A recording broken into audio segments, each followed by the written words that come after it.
The Vietnam War was the most classic example of a proxy war, a war in which a mighty power like the United States was humbled by a small country like Vietnam. The United States lost thousands of aircraft, many thousands of soldiers, and billions of dollars fighting that war. But what is less said is how North Vietnam, the communist outback, was merely a proxy state. This entire war on the Vietnamese side was bankrolled by the Soviet Union and by China.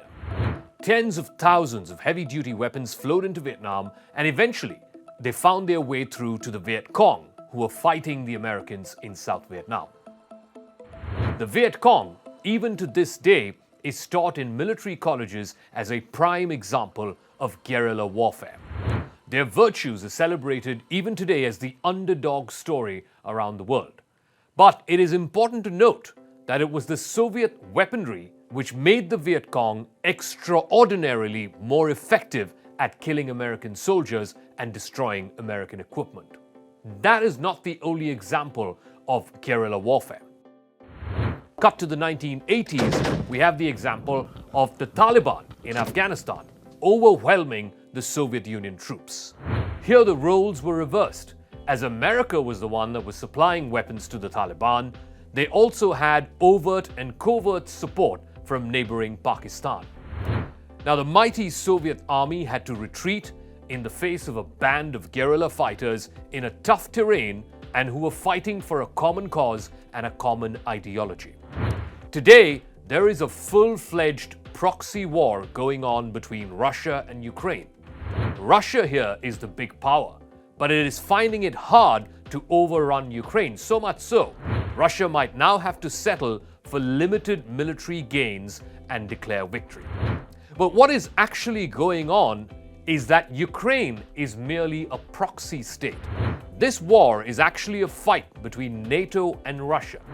And as long as NATO's seemingly endless supply of weapons does not stop, this war is never going to end. On Crux DeCode, are proxy wars the future of warfare? Why do mighty states indulge in proxy war?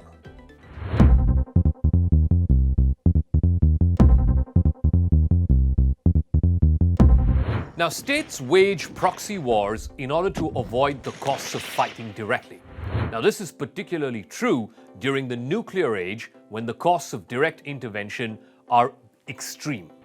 Countries wage proxy wars in order to avoid direct retaliation, to avoid mobilization, and to manage their level of political and military commitments. Proxy wars exist in large part because nations view direct conflicts as both costly and escalatory.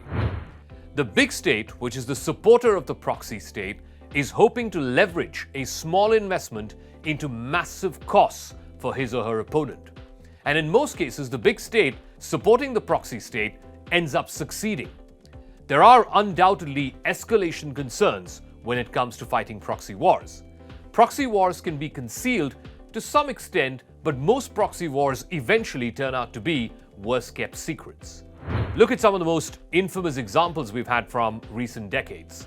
Iran kept its support for the Iraqi insurgency back in the 2000s on the down low, maintaining plausible deniability all along, while supplying explosive devices to Shia militia groups.